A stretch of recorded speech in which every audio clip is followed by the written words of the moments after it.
Enero 22, 2027. El Dr. Ajiro Sato y su equipo de científicos de Japón, América, Canadá e Inglaterra empiezan a trabajar en una máquina de transferencia materia-energía.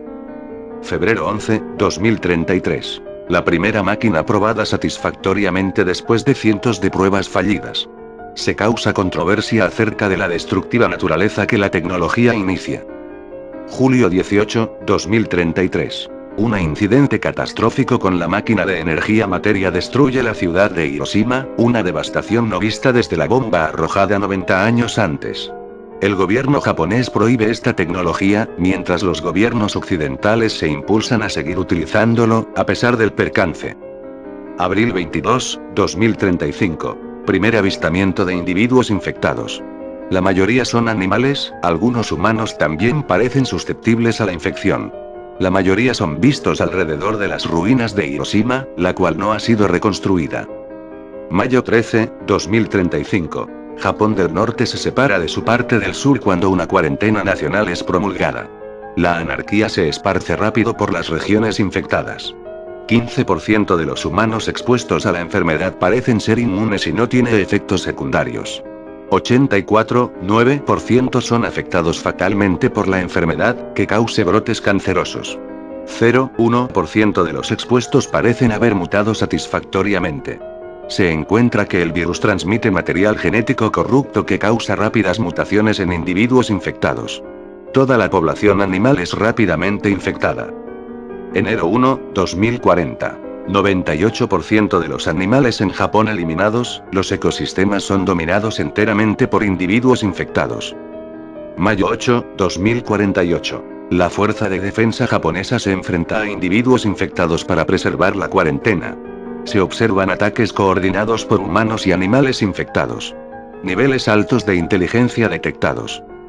Mayo 10, 2048. La defensa falla, y la nación de Japón deja de existir. Octubre 13, 2050. El presidente de Estados Unidos es atacado y acorralado por una fuerza desconocida. Después se revela que fue un ataque coordinado de los infectados. Se considera el uso de armas atómicas para acabar con toda la vida en Japón, pero se es negado.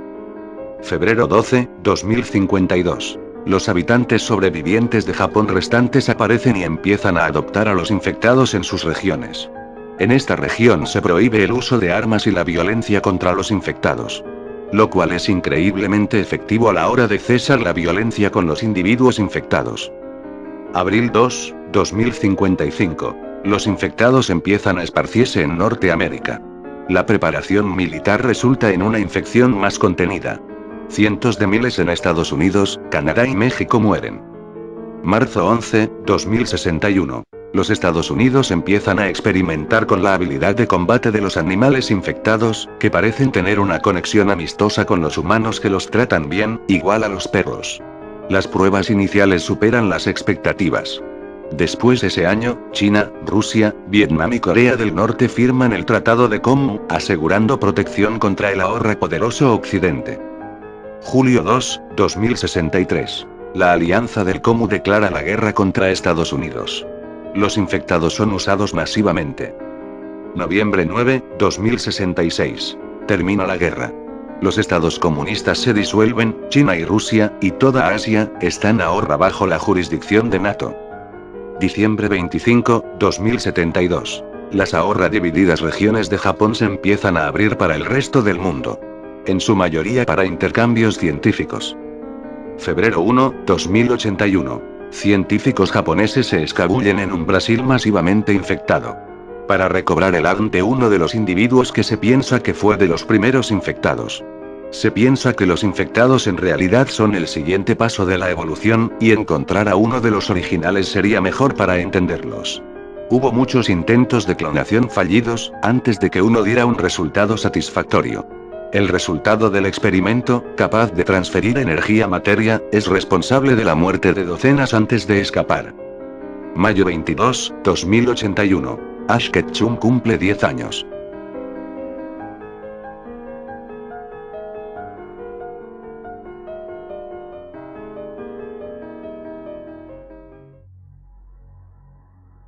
Mi abuelo no es el tipo de hombre especialmente comunicativo.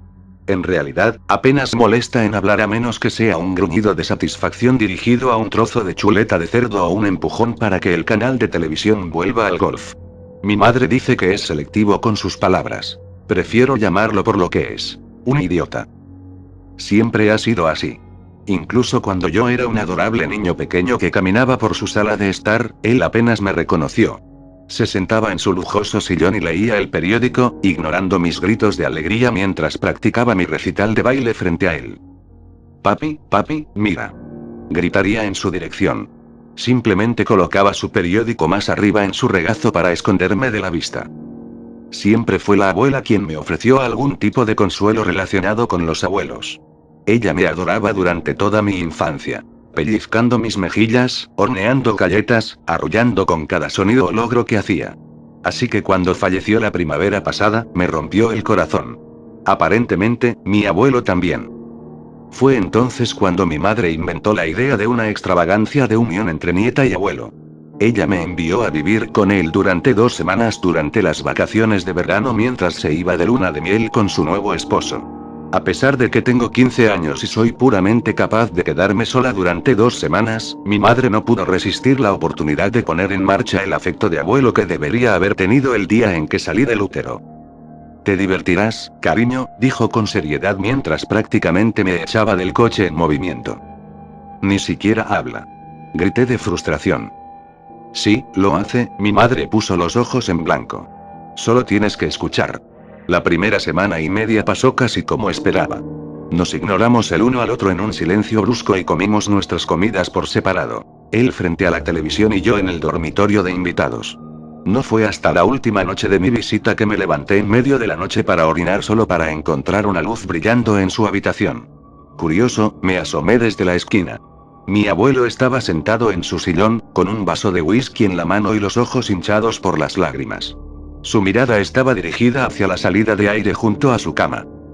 Desearía que todavía estuvieras aquí, susurró. Apenas pude oírlo por el tintineo del hielo en el vaso. ¿Desearías quién estuviera aquí? Pregunté a la ligera, dando un paso adelante. Me miró y me hizo señas para que me sentara en el borde de la cama. Me equilibré en el borde y lo miré nerviosamente. No creo que nunca nos hayamos sentado tan cerca el uno del otro. Sin decir palabra, me entregó el vaso de whisky.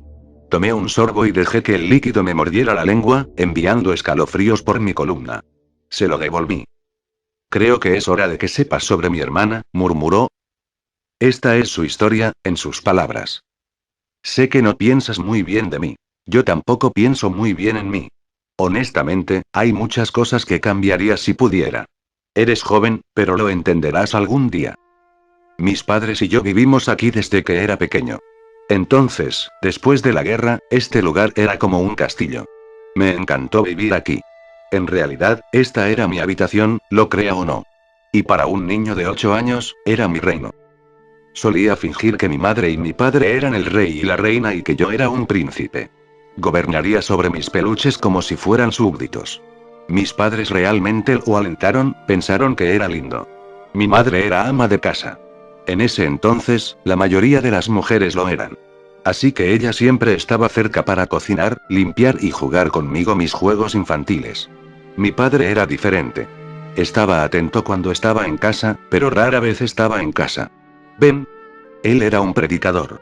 Él era un hombre de fe. Cuando eres joven simplemente confías en tus padres.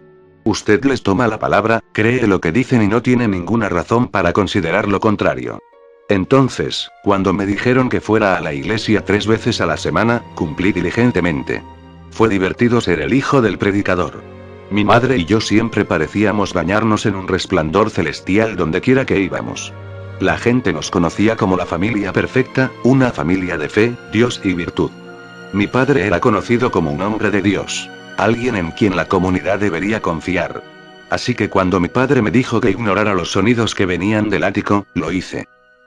Noté los sonidos por primera vez el día que nos mudamos. Estaba durmiendo cuando escuché un grito ahogado que venía del respiradero. El grito fue inmediatamente silenciado con un ruido sordo. Me volví a dormir instantáneamente. Durante las próximas semanas escuché el golpeteo ocasional de pasos o el ruido sordo fuera de ritmo en el medio de la noche. Mi padre me dijo que teníamos ratas. Aprendí a acostumbrarme a los ruidos aleatorios, al igual que los niños. Entonces, una noche estaba jugando en mi habitación cuando debería haber estado durmiendo. Levanté mi espada falsa hacia mis animales de peluche y fingí convertirlos en caballeros. Les estaba pidiendo que se inclinaran ante mí cuando lo escuché. Hola. La voz era un eco amortiguado que apenas llegaba a mis oídos. Era la voz de una niña. Creo que por eso le presté tanta atención. No se me permitió tener chicas en la casa. ¿Alguien ahí? La voz hizo eco de nuevo. Me di cuenta, en este punto, de que venía de la salida de aire junto a mi cama. Rápidamente corrí hacia él, dejando que mi espada falsa cayera al suelo. ¿Quién está ahí? Pregunté, usando la voz más valiente que tenía. Yo, Polly. Vivo en el ático. Fue entonces cuando me di cuenta de lo infantil que sonaba la voz, de lo tensa que estaba. Incliné la cabeza más cerca del respiradero. ¿Tú mi hermano? Preguntó la voz. No estoy seguro. ¿Eres mi hermana? Yo respondí. No lo sé. Papá dice que tengo un hermano, pero no me deja verlo. A la mañana siguiente me desperté emocionado. No solo era sábado, sino que tenía una hermana. Bajé las escaleras de 2 en 2, ansioso por desayunar. Como todos los sábados, mi madre nos había preparado un desayuno completo. Después de que mi padre nos guió en nuestra oración matutina, busqué los panqueques y las salchichas humeantes en mi plato. ¡Uah, uah, campeón!, se rió mi padre mientras me veía meterme la comida en la boca. ¿Cuál es la prisa? Quiero terminar rápido para poder ir a jugar con mi hermana, le expliqué a través de una tostada. El rostro de mi madre se volvió gris piedra como si acabara de ver un fantasma. Mi padre apretó la mandíbula y con mucho cuidado dejó el tenedor y el cuchillo. No emitieron ningún sonido. MJ, dijo con una ventaja que no pudo ocultar. No tienes una hermana. Levanté la vista de mi plato, confundida. Sí, lo hago, ella vive, suficiente, rugió mi padre, golpeando la mesa con el puño. Mi mamá ahora miraba sus manos cuidadosamente dobladas en su regazo. Vi una pequeña lágrima caer sobre su plato. ¿No ves que estás molestando a tu madre con tus mentiras? Siseó. Pero yo no, ve a tu habitación en este instante, MJ, exigió. Y si intentas mentirnos de nuevo, te prometo que nunca podrás salir de tu habitación. Eché mi silla hacia atrás y salí corriendo de la mesa, lágrimas calientes y sucias deslizándose por mi rostro. Me arrojé sobre mi cama y lloré por la injusticia de todo. Después de unos minutos, la escuché. ¿Estás bien?, preguntó Polly. La ira estalló en mi pecho. No, escupí amargamente. Me metí en problemas y todo es culpa tuya. ¿Qué pasó? Podía escuchar su preocupación, pero no me importaba. Le dije a mi papá que tenía una hermana y él me gritó y me castigó. Hipé entre sollozos. ¿Le dijiste a papá que hablamos?, dijo con voz aterrorizada. Un poco. No deberías hacer eso, pude escuchar su voz temblando. Voy a tener serios problemas. Me mata. Sí, bueno, te lo mereces. Grité en la salida de aire. Arruinaste mi día entero. Estaba bien antes de conocerte. Ahora podía escuchar a Polly llorando a través del respiradero. Pensé que sus sollozos ahogados me harían sentir mejor, pero solo me hicieron sentir peor. La culpa burbujeó en mi estómago. Puse una almohada sobre mi cabeza para ahogar su llanto. Debo haberme quedado dormido porque cuando desperté la almohada estaba en el suelo y pude volver a oír a Polly. Pero esta vez, ella no estaba sola. No, gimió. ¿Cómo encontraste la manera de hablar con él?, le siseó una voz. Inmediatamente me senté, mi corazón latía con fuerza en mis oídos. Conocía esa voz. No, seré bueno. Seré bueno, gritó Polly. Oí un golpe y Polly gritó. Presioné mi oreja más cerca del respiradero. No hablo con nadie. Estás mintiendo, gritó la voz de mi padre. No, estoy bien. Yo no miento. Escuché otro golpe y ahora Polly estaba llorando fuerte. Me estremecí al escuchar lo que estaba pasando por encima de mi cabeza. Será mejor que seas mi buena niña, respondió mi padre. ¿Sabes lo que pasa cuando eres una chica mala? Por favor, no. Estoy bien, estoy muy bien. Quítate la ropa. No miento. La voz de Polly fue interrumpida por otra bofetada. La escuché gritar y tuve que taparme la boca con las manos para que yo tampoco. ¿Me escuchaste?, desafió mi padre. Quítate la ropa. Salí corriendo de mi habitación y bajé corriendo las escaleras. Una parte de mí realmente esperaba ver a mi papá sentado en la sala de estar cuando doblé la esquina. Oré, le rogué a Dios que pudiera ver a mi padre sentado en su silla favorita. Recé porque solo estaba imaginando cosas, porque mi creatividad me había vencido. Pero cuando entré en la sala de estar, solo vi a mi madre, sentada rígidamente en el sofá mientras tejía. Madre, dije. Las lágrimas seguían goteando de mi rostro. Madre, ¿dónde está el padre? Yo estaba temblando. Ella me miró con una sonrisa triste. Está rezando, cariño. ¿Estás diciendo la verdad? Por supuesto, querida, dijo. Pero sus ojos me dijeron algo diferente. Vamos, dijo. Escuchemos algo en la radio. Tu programa favorito debería comenzar pronto. Me senté a su lado y ella encendió la radio. Tarareó mientras continuaba tejiendo, su boca presionada en una línea firme y apretada. Sostuvo las agujas con tanta fuerza que las yemas de sus dedos se volvieron blancas. Amo a tu padre, dijo. Lo sé, madre, lo sé. El cuchillo de mi padre cortó el filete como si estuviera cortando mantequilla. La carne sangró ligeramente, justo como a él le gustaba. ¿Terminaste de mentir, MJ? Preguntó sin levantar la vista de su plato. Sí, señor, lo soy, le respondí.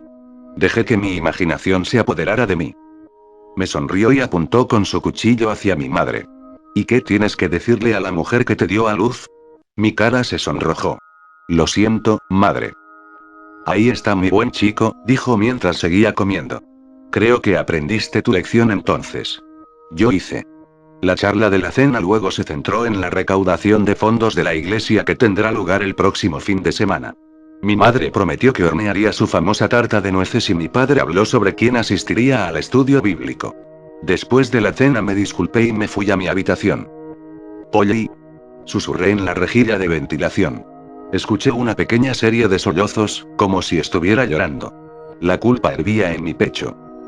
Polly, lo siento, murmuré. ¿Puedes perdonarme? Supongo, respondió Polly. ¿Estás bien? No. Miré alrededor de mi habitación por un segundo. Bueno, siempre que estoy triste me gusta jugar, le expliqué mientras recogía mi espada de juguete. ¿Quieres jugar conmigo? Ok. Ok, bueno, yo seré el príncipe y tú puedes ser la princesa. Y ambos tenemos reinos que podemos gobernar. El tuyo puede ser el ático y el mío puede ser mi dormitorio. ¿Suena divertido? La escuché sollozar. ¿Yo seré princesa? Por supuesto. Le aseguré. Puedes ser lo que quieras ser. Y así empezó, con un juego.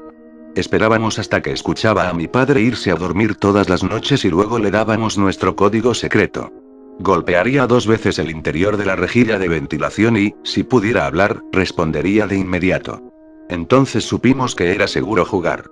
Algunas noches gobernábamos nuestros reinos, mientras que otras noches leía sus historias de uno de mis libros. Algunas noches, solo hablábamos. Era agradable tenerla cerca. Me acostumbré a nuestra rutina. Pero como todas las rutinas, a veces se rompen. A veces tocaba la salida de aire y no escuchaba nada excepto algunos gemidos extraños y algún que otro ruido sordo. Cuando bajaba las escaleras, siempre veía a mi madre tejiendo en silencio en la sala de estar, con los nudillos blancos. Padre no estaba a la vista. Por eso supe que estaba en el ático con Polly. A Polly no le gustaba hablar mucho después de esos tiempos. ¿Qué te gusta afuera? Preguntó Polly una noche. Estaba acostado de espaldas, con la cabeza vuelta hacia la salida de aire. Reflexioné por un segundo. Es grande, supongo, dije sin convicción. Pero ahora hace frío porque es casi Navidad. Hay mucha nieve. ¿Cómo es la nieve? ¿Nunca has visto la nieve? No. Bueno, dije. ¿Por qué no te lo muestro? Polly hizo una pausa. Nunca salgo del ático. Me senté en mi cama. ¿Y si te fuiste solo una vez? Puedo ir a buscarte. Puedo llevarte afuera para que puedas ver la nieve y luego puedo llevarte de regreso. Padre no tendrá que saberlo. ¿Cómo, como un secreto? Preguntó Polly. Podía escuchar la emoción gritar fuera de ella. Fuera de. Fuera de. Gritó, olvidándose de los tonos bajos que solíamos usar. Me reí. Sí, hagámoslo. Grité mientras me atrapaba la emoción. ¿Cuándo? Polly gritó. ¿Podemos ir a la derecha con quién estás hablando? Mi padre interrumpió. Mi cara se puso roja cuando me aparté de la salida de aire para mirarlo. Fui atrapado. Nadie, murmuré débilmente. Solo estoy jugando. Los ojos de mi padre vagaron hacia donde estaban mis animales de peluche, empujados a un rincón, olvidados y abandonados. ¿Con quién? Él desafió. Nadie, señor. Solo yo. Su rostro se convirtió en piedra y asintió con brusquedad hacia mí. Continúa, entonces. Solo trata de mantenerlo bajo. Y salió por la puerta. Casi me cago de alivio de que me haya creído. Esperé unos minutos antes de volver a hablar. Esperemos hasta que se vaya a la cama, entonces puedo llevarte. Susurré. Pero no obtuve respuesta. Polly. Pregunté después de unos minutos más. Polly, ¿todavía quieres salir? No, respondió la voz de mi padre. Ella no lo hace. Me tapé la boca con las manos y me levanté de la cama. MJ, respondió Polly débilmente. Ayuda. Pero me quedé paralizado. No me moví cuando escuché un ruido sordo tras otro. No me moví cuando Polly lloriqueó por su hermano. No me moví cuando escuché a mi padre golpearla. Y todavía no me moví cuando el ático se volvió tan silencioso como la nieve afuera. Me quedé allí, en medio de mi habitación, con las manos en puños a los lados. Me quedé allí de pie mientras oía a mi padre salir del ático, sus pasos tambaleantes y pesados. Me quedé allí de pie cuando vi que la luz del porche cobraba vida fuera de la ventana. Y me quedé allí mientras veía a mi padre cavar y cavar toda la noche. Por la mañana había un parche de tierra elevado debajo del arce que no estaba cubierto de nieve como el resto del patio trasero. ¿Y la salida de aire? La salida de aire estaba en silencio. Mi abuelo dejó su vaso y miró hacia la salida de aire. La habitación parecía ahora más pesada. ¿Ella se llamaba Polly? Yo pregunté. Él asintió. Como tú, sonrió débilmente. Cuando naciste, le pedí a tu madre que te llamara Polly. Ella sabe por qué. Ella sabe que tenía una hermana. Ella no sabe mucho más. Me quedé en silencio por un segundo. ¿Qué hiciste después de que sucedió? Mi abuelo miró su bebida. Nada. Al igual que lo que hice cuando estaba sucediendo. ¿Qué le pasaba? Pregunté lentamente. ¿Por qué tu padre la mantuvo encerrada? Se quedó en silencio por un momento antes de tomar un trago de su bebida. Creo que tenía síndrome de Down. Y creo que mi padre estaba avergonzado de eso. Él suspiró. Abuelo, estoy tan... No, interrumpió. No es necesario. Nos sentamos en silencio durante unos minutos, escuchando el suave zumbido del respiradero. Polly habría sido una buena princesa, susurré.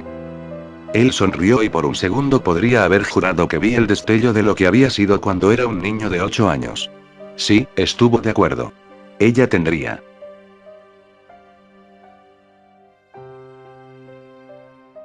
Me juró y perjuró en voz baja mientras miro la boca de Dios. Me siento como un lobo feroz listo para interrumpir en casa de los cerditos. Me hizo gracia la idea y luego volteo la cabeza para mirar a Margaret. Ella estaba a un par de metros abajo de la colina, en donde estaba la entrada de la cueva. Date prisa. Le grité y volví a mirar a la cueva, sin dejar de sonreír. Había un letrero de madera, esta se pudría pero aún así podía leer el escrito. Cueva la boca de Dios. Fuera de aquí. Margaret finalmente llegó a la entrada y se puso a mi lado, ella estaba sin aliento. Bajó la cabeza y sonrió. Mira esto, me reí con ella y dijo. ¿La boca de Dios? Me pregunto en dónde estará el ano de Jesús. Me reí para adentro. Margaret no era tan divertida. Dame la botella de agua maldita, dijo exasperada. La botella abierta se encontró con sus labios y por un momento me sentí apaciguado. Suspiré y tomé la linterna, señalé la cueva. Era negra. La boca de Dios. Esta parecía ser la antítesis de un Espíritu Santo. Me volví de nuevo a Margaret. ¿Estás lista? Pregunté. Ella asintió con la cabeza. Me dio una palmada amistosa en la espalda y entró en la boca de Dios. El interior no se parecía a la vista previa que había visto fuera con mi linterna. Era oscuro, lúgubre, y tenía una oscuridad sin fin, que parecía extenderse sin un final aparente. No podía ver casi nada. La última luz natural poco a poco desapareció detrás de Margaret y nos dirigimos cada vez más hacia lo profundo. Me pareció extraño lo suave y húmedo del ambiente en la cueva. No parecía estar hecha de rocas sólidas, y a pesar de tener estalagmitas y otras formaciones rocosas y filosas que son tan diversas. Parecía que incluso entre los dientes puntiagudos de Dios me podría sentar y descansar allí para siempre. Fue bastante cómodo. Al parecer, Margaret no estaba de acuerdo. Ella se estremeció incómodamente y bajó su brazo. Levanté las cejas y le pregunté: ¿necesitas tu abrigo? Traté de mirar hacia ella y hacer que la comunicación no verbal fuera lo más sencilla posible hasta que me di cuenta de que estábamos perdidos en la negrura de la boca. Me mordí el labio y esperé, pero ella no respondió. Por un par de minutos caminamos en silencio. Ella se detuvo y permaneció inmóvil. Me detuve, también. ¿Por qué diablos estamos aún aquí?, dijo ella. Parecía estar irritada. Me encogí de hombros y ella aventó su linterna en mi cara. Yo me preocupé, simplemente le devolví su linterna. Escalofriante, exclamé, riendo entre dientes. Ella no se movió, suspiré. Pensé que querías irte, le dije. Me di cuenta de que mi voz resonó contra las paredes de la cueva a altos volúmenes, me rasqué la barbilla y le dije: tú dijiste que querías ir a ver a la naturaleza para nuestras vacaciones. Y te impresionó la idea cuando te hablé de mi visita a las cuevas de Mammoth un par de años atrás. Así que pensé, y mi voz se apagó. Todavía podía sentir su irritación. No, dijo frunciendo el ceño. No quería este tipo de naturaleza, yo quería ir a una playa o algo así, pero no, una cueva. Una cueva, Nathan.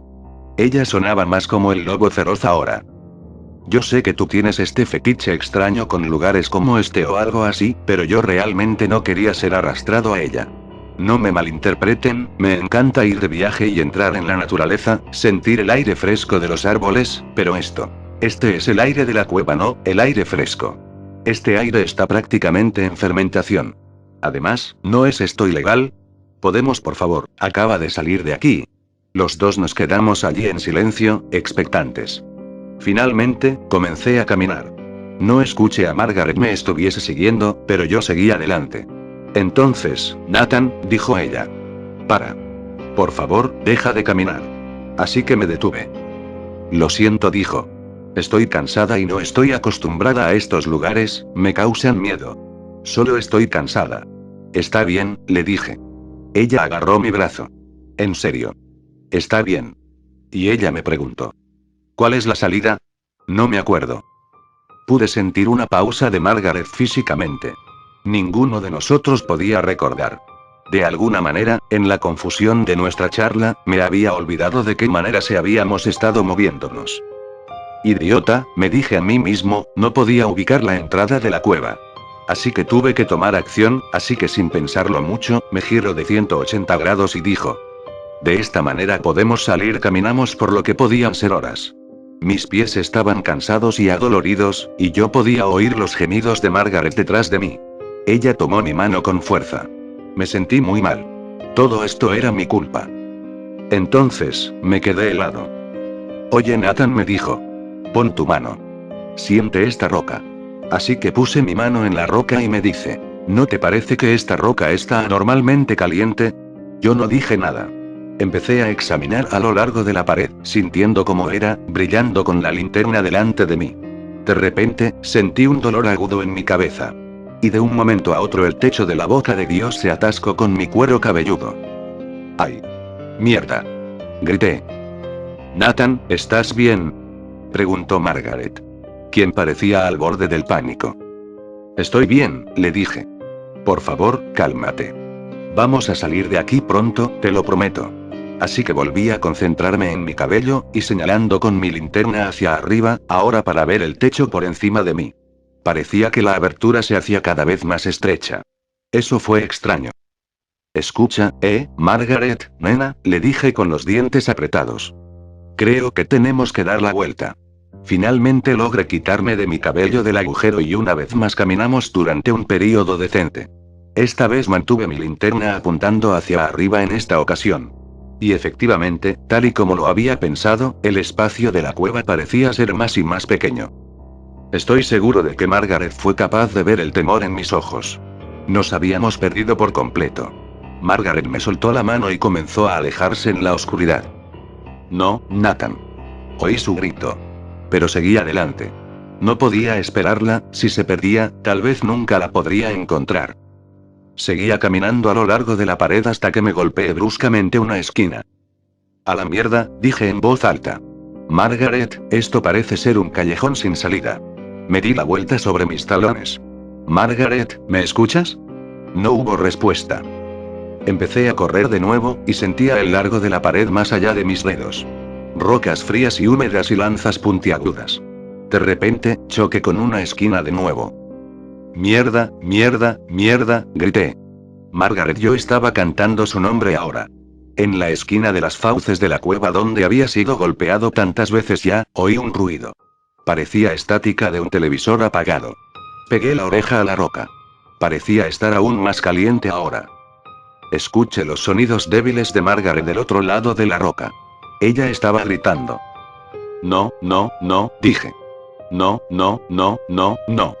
Comencé corriendo sin orden ni concierto en las paredes a mi alrededor. Pero no había salida. Solo estas 4 esquinas y yo. Podía sentir la sangre comenzando a fluir de los cortes que me había hecho. Me las arreglé para conseguir un golpe de mi cuerpo contra las paredes de la cueva. Ellos se acercaban a mí. Ellos venían a matarme, y pronto golpeé tan fuerte la pared que ésta se desmoronó sobre mí aplastándome caja torácica. Me quedé pasmado allí, esperando la muerte. Mi linterna se estaba muriendo, su débil luz parpadeaba. Y por último, sentí el suave tacto de estas paredes rocosas aplastar mi espalda. Comencé a llorar mientras yo yacía en el suelo. Dejé caer mi linterna en las pequeñas colinas de piedra. Y me quedé en silencio boca abajo, las lágrimas caían por mi rostro. Sus últimos rayos, la decoloración de la luz apuntando a algo que se encontraba cerca. Me miró en la oscuridad. Mis ojos se abrieron. Las rocas estaban perforando mi piel, ahora la sangre goteaba por todos lados. Allí, con la última luz de mi linterna, fui el aperitivo. El centro de atención de la linterna brillaba en una mano cuyas uñas estaban pintadas de rojo, y yo gritaba de dolor mientras veía la boca de Dios masticar su última comida.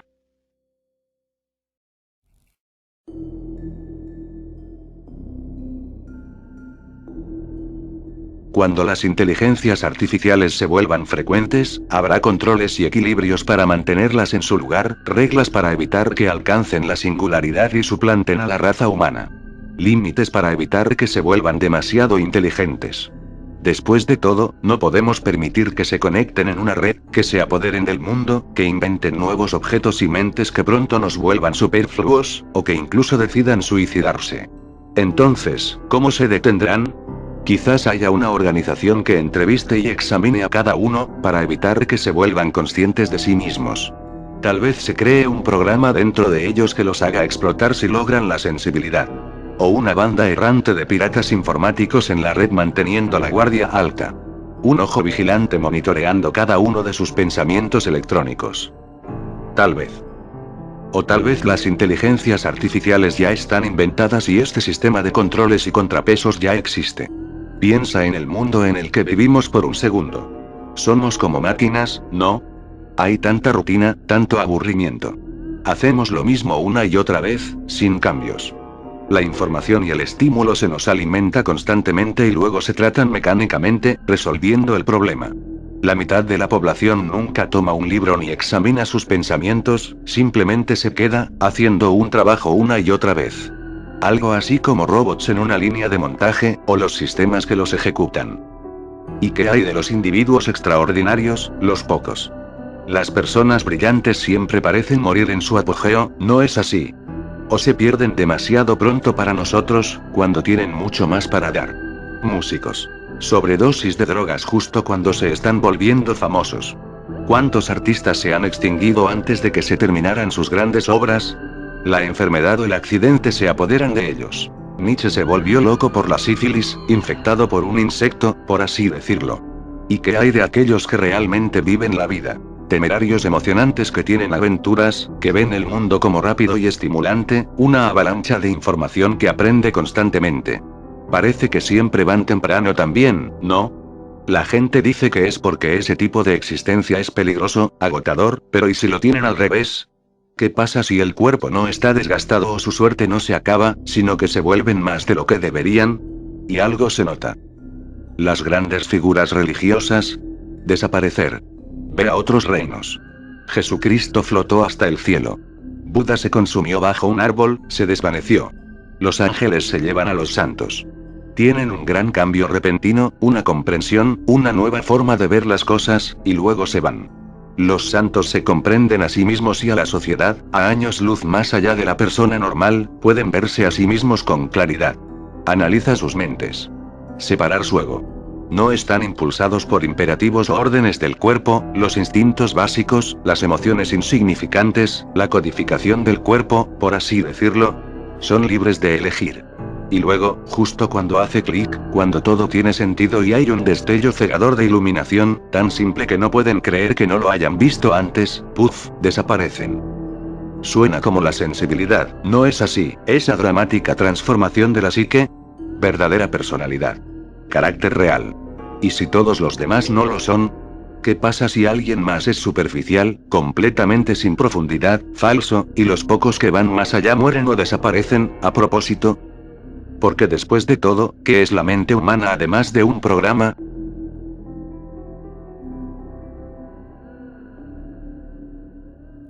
Qué pálido, ¿eh? Jesús, apuesto a que me veo como un fantasma. Siento que he perdido 2 litros de sangre. ¿Qué?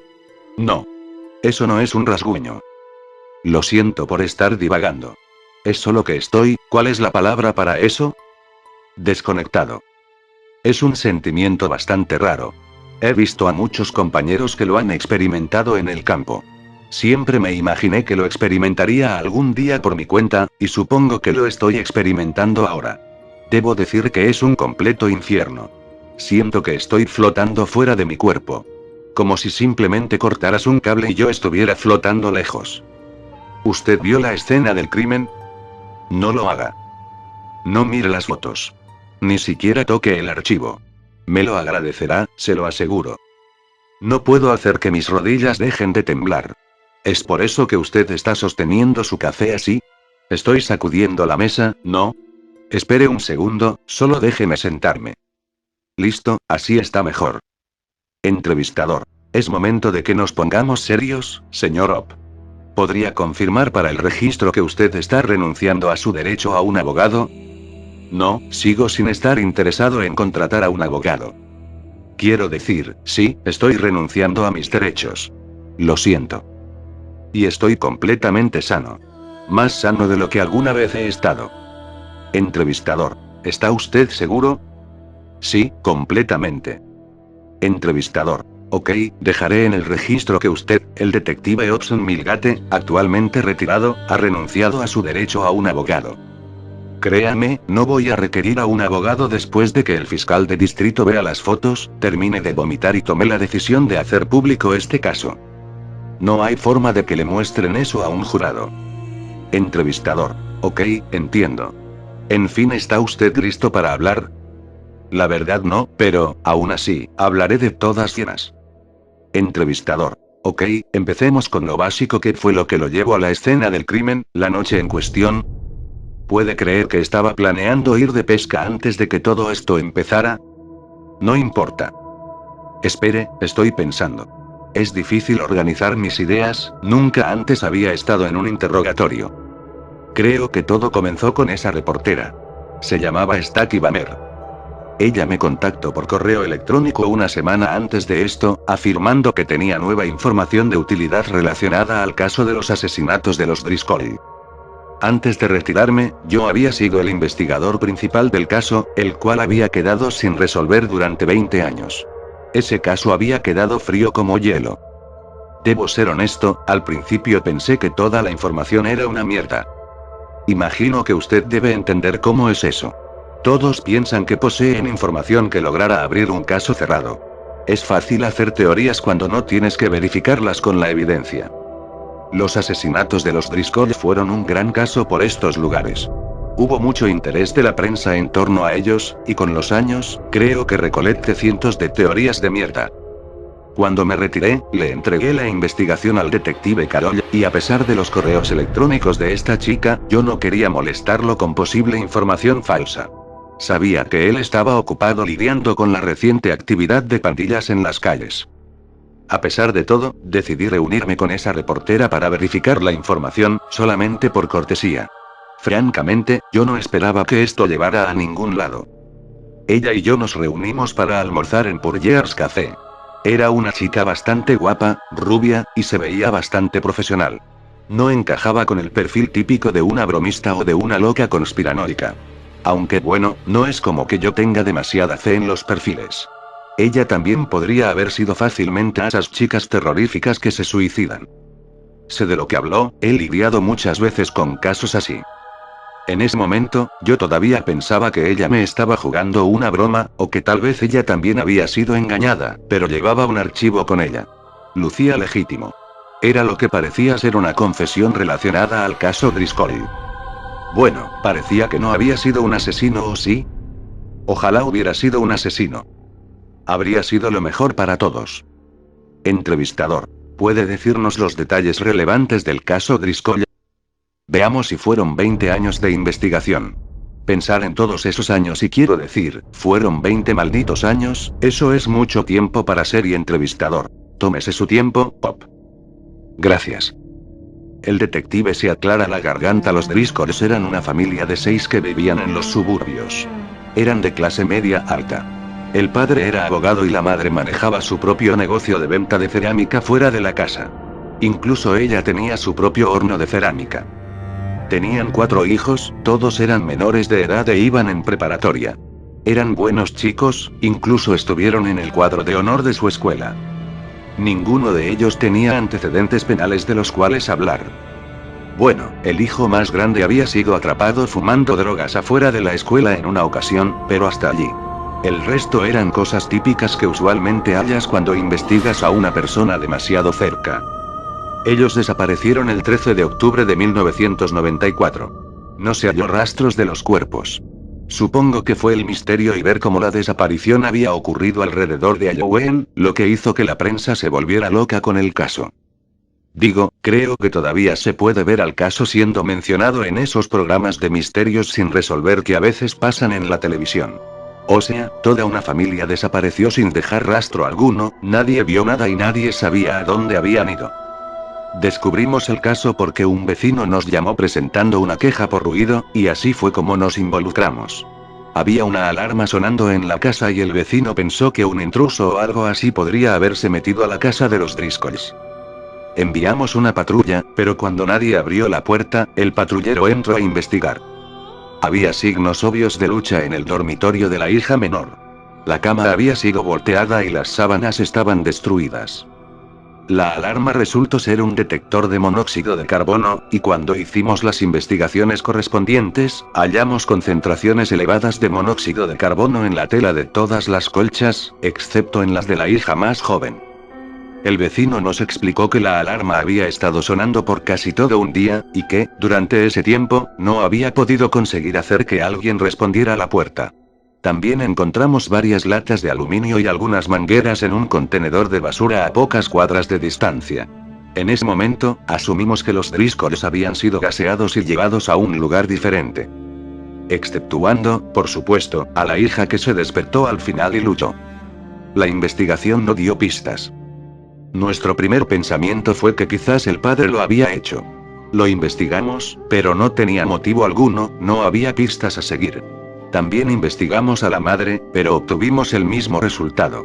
La familia sobreviviente también salió limpia. El padre tenía algunos clientes que quizás podrían haber tenido motivos, pero no tenían los medios para llevar a cabo este crimen.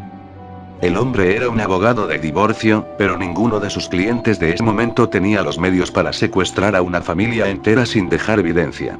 También investigamos a un profesor de química que vivía a 3 cuadras de distancia, esto debido a los botes de aluminio, pero él tenía una coartada. Hicimos lo mismo con un dentista que vivía cerca de allí, pero también tenía una coartada. Al investigar a la esposa, descubrimos que ésta había tenido un coqueteo en línea con un adolescente de Inglaterra, pero nada adúltero y el chico ni siquiera se hallaba en el país al momento de los asesinatos. Fue en ese momento en el que, por desgracia, tuvimos que considerar la idea de que había sido un asesinato al azar. Esta clase de casos son difíciles de resolver, cuando no hay patrones a seguir. Pasamos decenas de miles de horas buscando pistas, pero nada salió de allí. Seguimos el rastro de las latas de aluminio, y descubrimos que habían sido robadas de un laboratorio a 16 kilómetros de distancia, pero por desgracia, no tenían imágenes o vídeos de seguridad allí y tampoco hallamos pistas sobre el ladrón. Y finalmente, después de 6 meses sin ataques similares, la investigación se detuvo. Los Driscolls habían sido noqueados y secuestrados, y como dije antes, nadie jamás halló los cuerpos. ¿Quién iba a decir que tal vez no se habían escapado? Hasta que, y bueno, preferiría hablar de eso solamente una vez. Entrevistador: ¿qué nos puede decir acerca de cómo la confesión llegó a la señorita Bamer? Bueno, ella aparentemente había estado siguiendo el caso durante algunos años, tanto de manera personal como periodista. Como dije, este caso cautivó la imaginación de mucha gente. Incluso personas aparentemente normales pensaban que los autores del crimen podrían haber sido extraterrestres, fantasmas o demonios. La señorita Bamer publicó una nota retrospectiva sobre los asesinatos durante el 20º aniversario. Esto causó un renovado interés en la gente, lo cual solía suceder de vez en cuando. Como de costumbre, me negué a comentar citando la falta de nuevas pruebas. Sin embargo, la recordé porque ella me había preguntado acerca de mi salario, por eso acepté la reunión para almorzar. Tras haber publicado el artículo, la señorita Bamer afirmó que le habían enviado un archivo. Ella básicamente quería que yo lo autenticara. La parte más importante del archivo era una confesión. Yo en ese momento le aseguré a la señorita Bamer que recibir archivos falsos no era algo extraño, y que, de hecho, era bastante común en casos antiguos como este, y que personalmente, yo ya había escuchado 2 docenas de confesiones relacionadas al caso Driscoll en el pasado. Sin embargo, ella insistió demasiado y cuando finalmente me convenció de que no estaba tratando de engañarme o de que solamente quería hablar de un asesinato, acepté la reunión.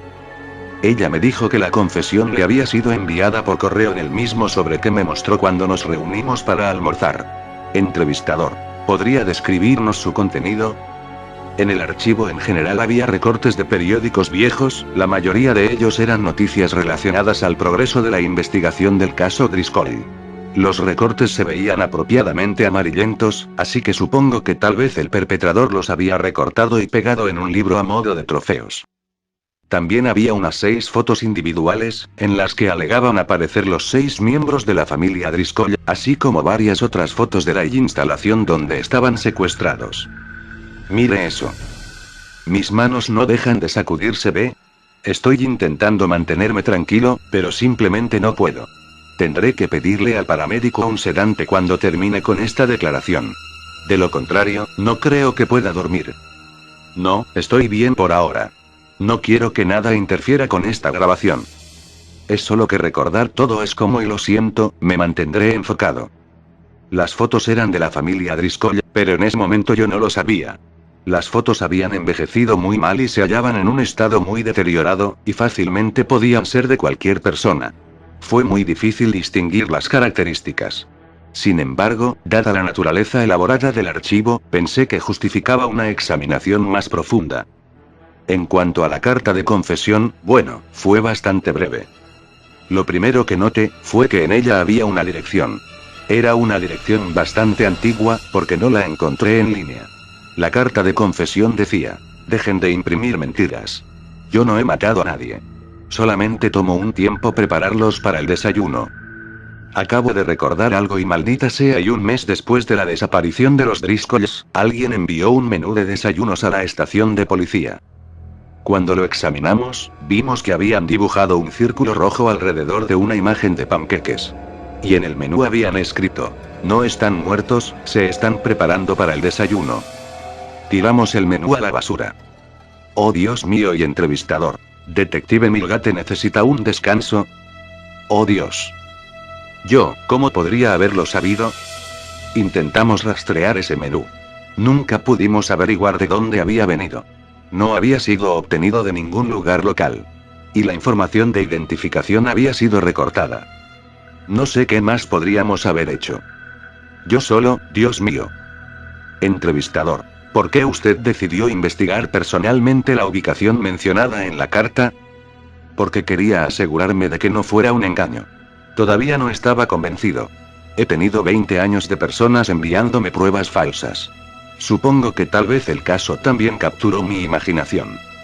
Siempre pensé que un día pensaría en algo que tal vez había pasado por alto y que eso resolvería todo. Me pareció increíble que alguien tirara la respuesta en mi regazo. Necesitaba ver esto con mis propios ojos. La señorita Banner había identificado la ubicación en los registros de la ciudad, pero ninguno de nosotros dos estaba seguro de si todavía estaba allí. La dirección pertenecía a un viejo edificio industrial abandonado. La última vez que había tenido una dirección postal válida había sido hace 50 años. Por todo lo que sabíamos, tal vez incluso ya lo habían demolido. Creo que también yo quería ser quien finalmente lograra resolver el caso. Aun si la respuesta había sido o no tirada a mi regazo, ese caso había estado sobre mi cabeza durante 20 años, y quería finalmente ponerle un fin. La señorita Banner y yo acordamos encontrarnos allí a la mañana siguiente. Entrevistador. ¿Podría describir la escena del crimen? Sí. Era un edificio industrial, como dije. De aproximadamente 36 metros de largo por tal vez 13 metros de ancho. Era una estructura de madera y al principio, por la condición parecía coincidir con los edificios vecinos, sin embargo, noté que la fachada había sido reparada recientemente en algunos lugares. La investigación adicional también reveló que la entrada principal había sido encadenada y cerrada. Fue en ese momento en el que comprendí que el edificio solía ser un almacén de láminas de metal o algo así. Al menos, disculpe, ¿tendrán un bote de basura? Creo que voy a vomitar y gracias y nosotros y náuseas lo siento y pensé que mi estómago estaba vacío y no, primero quiero terminar con esto. Ya después voy a querer ese sedante. El caso es que podía oler algo desde el interior del edificio. Era un olor muy débil. Supuse que eso contaría como causa probable, no es algo que yo requiera como civil, pero, uno nunca olvida a que huele un cadáver. Estaban y tan mal, ellos estaban tan mal que tenían el mismo olor de un cadáver. Yo no había olvidado cómo abrir una cerradura, así que entré. Sabe, y realmente desearía que hubieran sido cadáveres. Realmente desearía que hubiera sido un asesino en serie. Realmente lo hago y usted me cree. Por favor, dígame que usted me cree. Entrevistador. Lo hago. ¿Podría describirme el interior del edificio? Estoy tratando de concentrarme en esto, realmente lo hago. Lo siento, es solo que realmente me gustaría dormir por un muy largo rato después de esto. ¿Está el paramédico aquí? ¿Ya tiene el sedante? Gracias a Dios, y cuando entré, me di cuenta que el almacén no estaba tan abandonado como parecía lucir anteriormente. El interior tenía un pasillo con 6 habitaciones, la construcción era vieja pero visiblemente más nueva que el resto del edificio. Las paredes entre cada habitación habían sido insonorizadas. No había ventanas al exterior ni puertas entre las habitaciones mismas. El único acceso a ellas era a través del pasillo.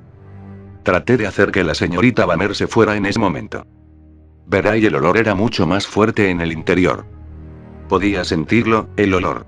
Como un pedazo de arena atorándose en tu nariz. Como granitos de arena pegados por toda tu piel. Cuando abrí las habitaciones, descubrí que habían prensas dentro de ellas. Prensas hidráulicas. Estaban personalizadas, y medían 2 metros de largo y 1 metro de ancho. Al principio no podía distinguir qué eran, debido a que se hallaban sobre lo que parecían ser camas de hospital. También descubrí que había bolsas intravenosas en cada habitación, así como también otros equipos médicos. Supongo que así fue como los mantuvo vivos todo este tiempo y creo que estoy viendo puntos negros. Entrevistador. ¿Necesita tomarse un descanso? La idea de tener que volver a contar esto es peor que la idea de finalizarlo. Entrevistador. Entonces, describa qué fue lo que hizo después. Para ese entonces, el edificio ya era una escena del crimen activa.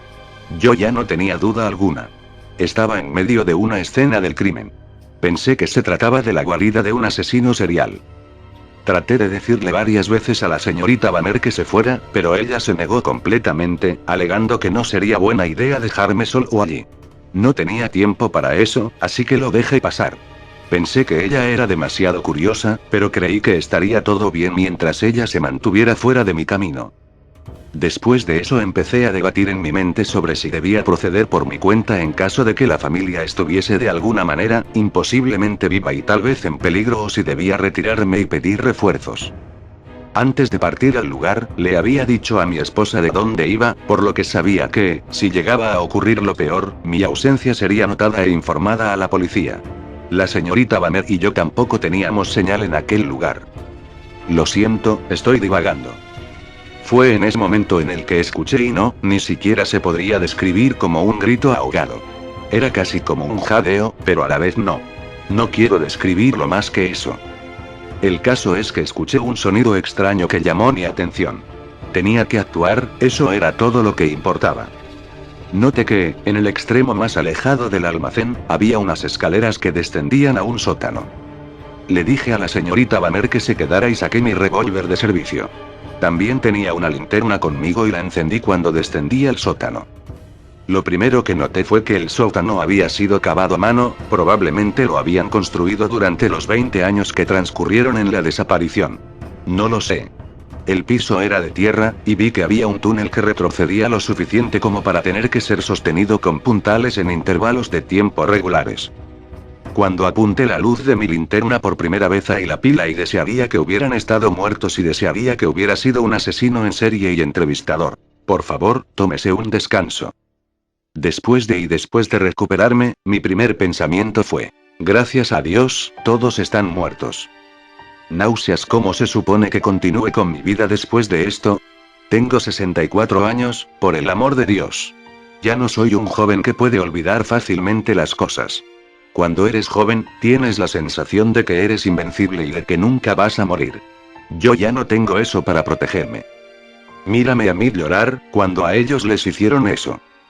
Es mi culpa y debí haberlos encontrado, debí haberlos salvado de alguna manera.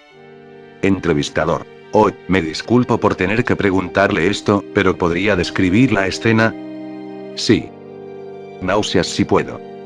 Al principio, yo no tenía idea de qué era lo que estaba mirando. Demonios, aún sigo sin saberlo. Era una pila, tal vez de 60 centímetros de espesor. Por el hedor y el color era obvio que estaba hecha de carne. Mi primer pensamiento fue que los habían descuartizado y apilado sus restos. Eso ya habría sido lo suficientemente malo. Lo primero que me alertó de la verdad fue ese ojo. En la parte superior de la pila, había un ojo perfectamente redondo en medio de una cuenca ocular que había sido deformada hasta alcanzar el tamaño de un plato pequeño. Fue ahí entonces cuando me di cuenta de que lo estaba viendo en realidad era ni bueno y 20 malditos años de tortura básicamente. Habían tenido a toda la familia Driscoll bajo esas prensas durante 20 malditos años, manteniéndolos vivos a base de intravenosas, aumentando la presión de las prensas tan lentamente que sus cuerpos tuvieron tiempo de adaptarse y deformarse, hasta quedar aplastados como panqueques. La presión de las prensas era aumentada 0,6 centímetros cada año, y así siguió durante 20 años. Y cuando finalmente quedaron tan deformados y miserables como para poder moverse, y sin ninguna posibilidad de recuperarse, quien sea que les haya hecho eso, los sacó de las prensas y los apiló uno sobre el otro. No tengo idea para qué. No quiero saber. Yo todavía estaba pensando. Gracias a Dios están muertos. Hasta que de repente, el de arriba comenzó a jadear de nuevo. Entrevistador. ¿Qué fue lo que dijo? Nada, y no podía hablar sin ayuda alguna. Creo que se trataba de Avery Driscoll, uno de los hijos de la familia. No pude identificar su género o edad, pero su cabello era rubio, al menos en las partes de su cabeza donde todavía tenía cabello. Su cabeza y rostro estaban cubiertos de cicatrices. Creo que el hijo de puta que les hizo esto debió haber removido partes de sus cráneos, porque de lo contrario, no me explico cómo logró hacer que sus cabezas quedaran tan planas. Y no me refiero a planas como el resto de sus cuerpos, sino y planas, completamente planas. ¿Quién demonios sabe cómo manejaron eso sus cerebros? Noté que también sus labios habían sido perforados por sus propios dientes. Supongo que eso pasó después de que las prensas les aplastaran sus narices. Avery Driscoll tenía solo 14 años cuando fue secuestrado. Ya dejé de temblar. Maldita sea la forma en que funcionan nuestros cuerpos, ¿no? ¿Qué más? Había una máquina. Una especie de bomba.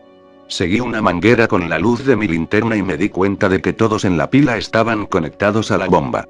Tenía sentido, no creo que ellos hayan sido capaces de respirar por su cuenta, al menos no después de un rato, simplemente sus cuerpos no habrían tenido el volumen suficiente para que sus pulmones pudieran inflarse. Había una especie de apertura en los pechos de cada uno de ellos. También había un interruptor en la bomba, no sé por qué lo presioné. Estaba en pánico, yo quería ayudarlos. Tal vez una parte estúpida de mí pensó que, si lo encendía, se inflarían y mágicamente estarían bien. Jalé el interruptor y eso hizo que el volumen de aire aumentara en la manguera superior. Podía escuchar a la bomba trabajar más duro. Ahí fue cuando Avery Driscoll comenzó a gritar. Me rogó que lo matara. Dijo otras cosas también, pero la mayoría de ellas no tenían sentido. Él seguía gritando pena de error una y otra vez. También dijo algo sobre la familia. No lo entendí. Él estaba adolorido y yo esperaba que se hubiera vuelto loco desde hace varios años atrás. Entrevistador. Oh Dios mío. Eso fue lo que yo pensé.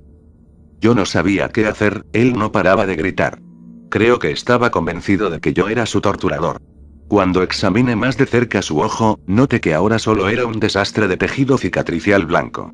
Él estaba tan ciego como un murciélago. ¿Sabe? Hablé con víctimas de quemaduras en una ocasión, y todas me dijeron que después de un tiempo, habían logrado conseguir otra vez un significado y propósito en sus vidas. No sé cómo cualquiera de los Driscoll podría haber hecho eso y le dije a Avery mi nombre, le dije que era un detective y que estaba allí para ayudarlo. Se lo repetí una y otra vez, sabiendo perfectamente que en realidad no había nada que pudiera hacer para ayudarlo. La señorita Banner llegó, atraída por el sonido.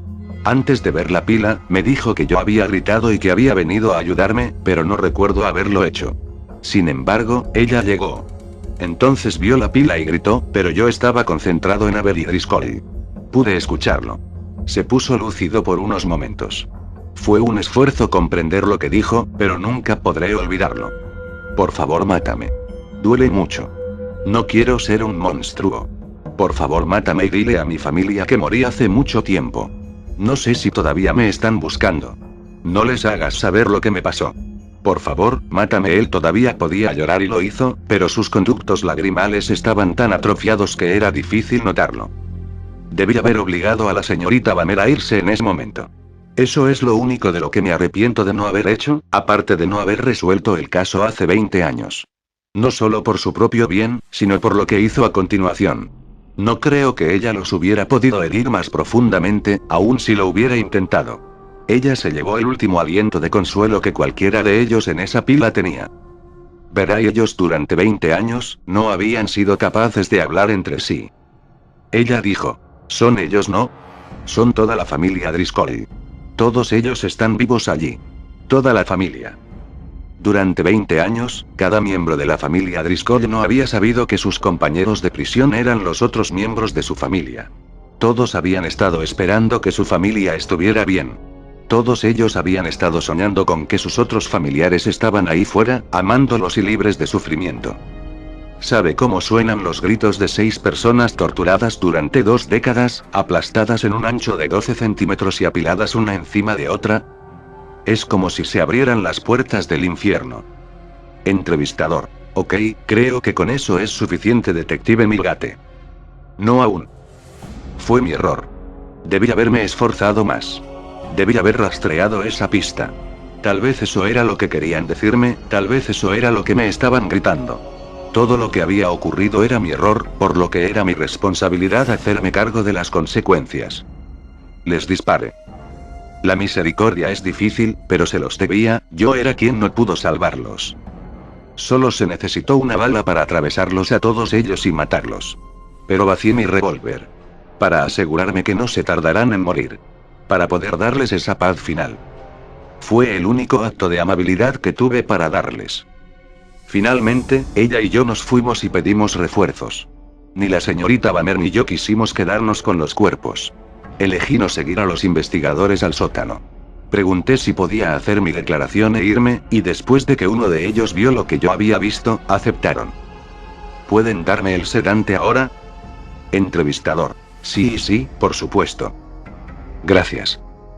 Lo haré con el paramédico. Me remangaré la manga. Mi esposa tiene diabetes, así que conozco la rutina.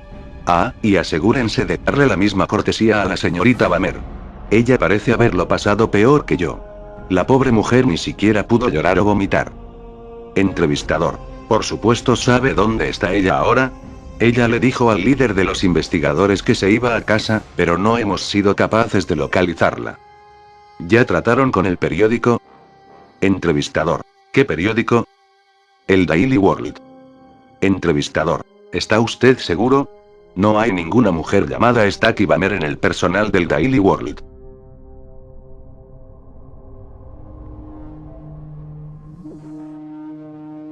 Su perfil de Tinder decía que tenía 45 años, pero parecía tener unos 30 años como máximo.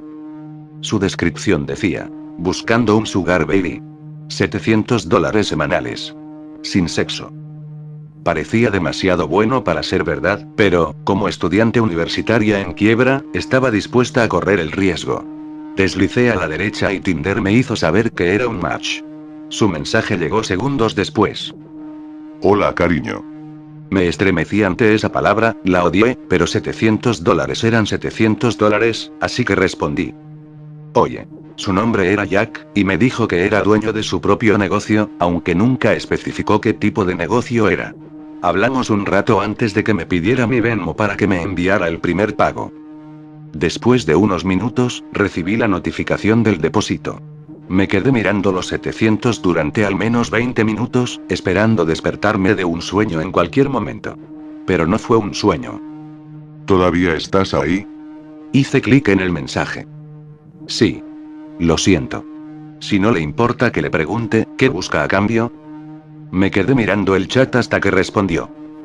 Solo estoy buscando que me hagas algunos favores. Eso sonó como si fuera a ser sexual para mí.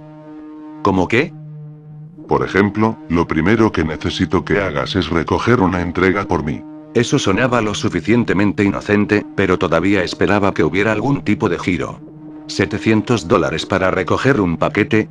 Vamos, ni siquiera yo era tan ingenua. ¿De la oficina de correos o algo así? No. Te enviaré la dirección, pero prefiero no hacerlo a través de Tinder. ¿Tienes Kik? ¿O puedes darme tu número? ¿Qué cree que estamos, 2011? Decidí darle mi número en su lugar, y él me envió un mensaje de texto con la dirección inmediatamente, seguida de la dirección de su casa, donde tendría que dejar el paquete. No estoy en casa ahora mismo, pero hay una llave en el fondo de la maceta azul cerca de la puerta. Entra y coloca el paquete en la mesa de café del salón.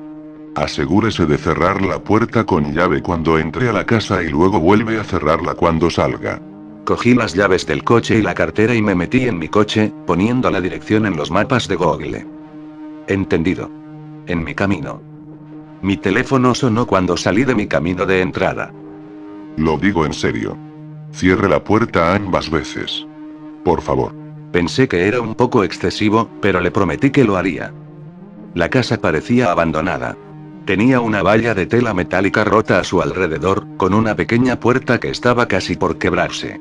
Sobresalía como un pulgar adolorido, rodeado de casas que eran mucho más bonitas que esta en comparación. ¿Estás aquí por la mierda de Jack? Miré hacia arriba para ver a un hombre de pie en la puerta abierta de la casa. Ocupó casi todo el espacio, su cabeza rozando la parte superior del marco de la puerta. Él era enorme, en altura y músculos, y todo su torso estaba cubierto de tatuajes. Oh, sí. Supongo. Respondí sin moverme de mi lugar en la acera. Quédate ahí. Él dijo. Yo hice. De hecho, no creo que me hubiera movido si me lo hubiera pedido. Miré a mi alrededor y me di cuenta de que no había nadie más en esta calle. Yo era una mujer de 21 años sola en la calle. Agarré las llaves de mi coche. Unos minutos después, el hombre volvió a salir con una caja de cartón. Tenía aproximadamente el tamaño de una caja de zapatos, pero algunas esquinas estaban manchadas y húmedas. ¿Puedes abrir tu coche?, preguntó. Abrí el maletero, no queriendo eso adentro en los asientos de mi auto, y él lo colocó. Está bien, ahí tienes. Él dijo. Gracias. Respondí. Caminé hacia el lado del conductor del auto y abrí la puerta. Ah, y una cosa más. Él dijo. Yo lo miré. Cuidado. Él dijo. Yo no respondí. Toqué mi música mientras conducía hacia la casa de Jack, esperando que ahogara mi ansiedad. No fue así. Aparqué mi coche en el camino de entrada de piedra y me quedé dentro del coche, admirando la casa. Era una casa enorme, con pilares de piedra en el porche delantero y la hierba más verde que había visto en mi vida. Apagué el coche y salí. Agarré el paquete y caminé hacia la puerta principal, sacando la llave de donde él dijo que estaría. Abrí la puerta y entré, cerrándola detrás de mí. Pensé en lo que había dicho, en cerrar la puerta cuando entré. Pensé que era un poco exagerado, pero mientras miraba la puerta cerrada, algo me hizo extender la mano y cerrarla. Entré, con los pies amortiguados por la gruesa alfombra marrón, y admiré el interior de la casa. Todos los muebles eran de madera y parecían increíblemente caros. Probablemente terminaría la escuela una docena de veces con el dinero que se necesitó para amueblar este lugar. Dejé el paquete sobre la mesa de café y, mientras caminaba de regreso a la puerta, escuché un teléfono sonando en algún lugar dentro de la casa. Me quedé helada. En mi bolsillo, mi teléfono sonó. Lo saqué para mirar. No conteste ninguna llamada que no sea de Marvin. Devolví mi teléfono y seguí el sonido del teléfono, asomando mi cabeza en algunas habitaciones diferentes antes de encontrarlo en una oficina. Caminé hacia el escritorio y miré el identificador de llamadas. Llamada entrante de Jack. Eso fue extraño. Agarré mi teléfono para volver a mirar el mensaje. Estaba comenzando a asustarme un poco y decidí que no respondería, solo para estar segura, y salí de la casa, recordando cerrar la puerta cuando salía. Le he hecho algunos favores a Jack desde entonces. Conduje un BMW a un parque aleatorio en otra ciudad, solo para salir y conducir un auto diferente de regreso a la casa de Jack. Me hizo conocer a uno de sus empleados durante el almuerzo, quien luego me dio un maletín para que lo llevara a la primera casa a la que había ido y me dijo que lo sabría si miraba adentro. En varias ocasiones, me pidió que condujera hasta esa misma casa y me quedara con el tipo, que se llamaba Julio, durante un tiempo.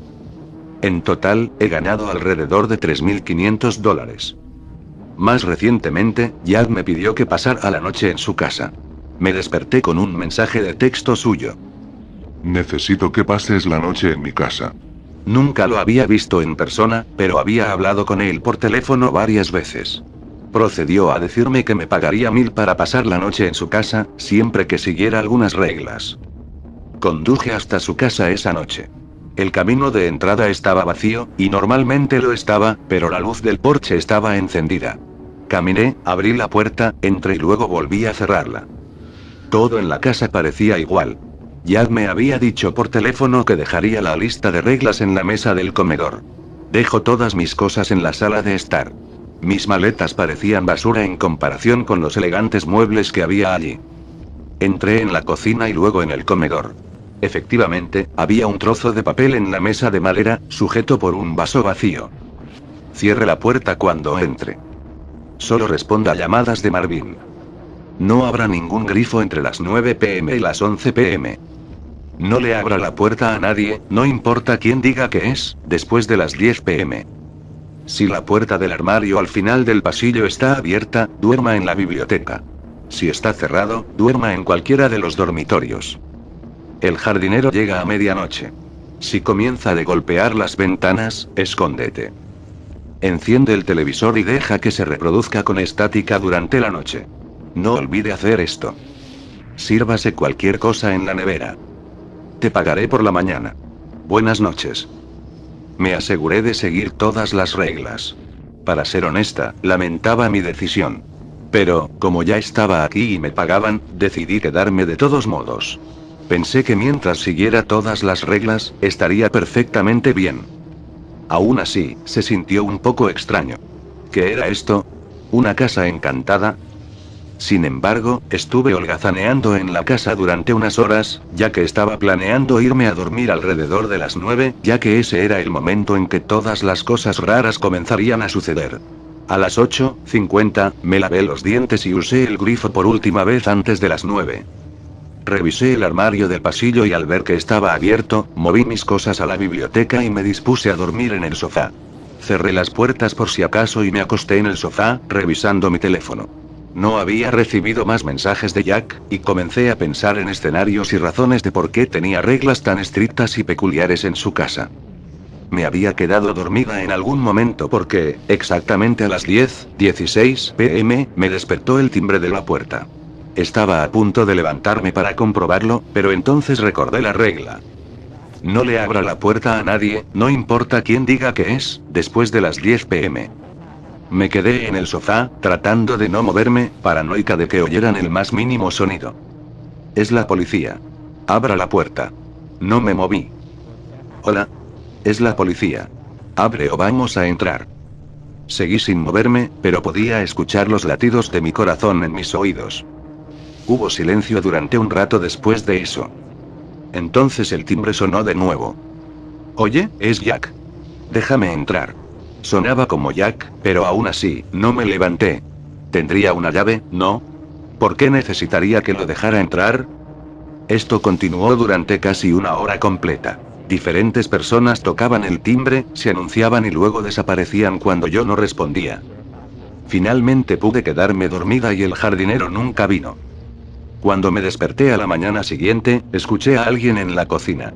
Me levanté lentamente y abrí la puerta lo más silenciosamente posible, llevándome mi teléfono y caminando por la sala de estar hacia la cocina. Me detuve en la entrada y miré hacia adentro. Fue Jack. Estaba parado frente a la estufa, removiendo algo mientras la máquina de café preparaba café en el mostrador detrás de él. Oye. Buenos días. Dijo cuando me vio. Hola. Respondí, nerviosa. No lo había visto en persona antes, pero se veía exactamente como sus fotos en línea. ¿Huevos revueltos? Preguntó, señalando la sartén con una cuchara de madera. Sí, gracias. Respondí, acercándome para quitarle el plato. Desayuné y bebí un poco de café en silencio. Entonces, ¿cómo estuvo? Preguntó.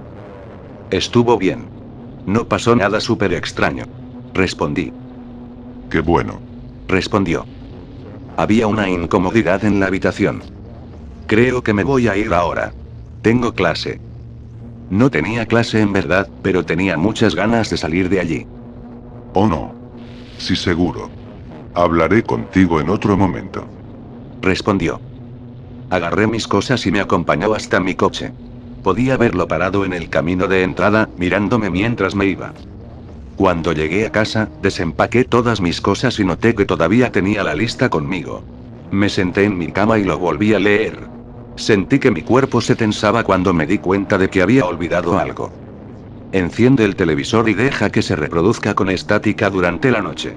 No olvide hacer esto.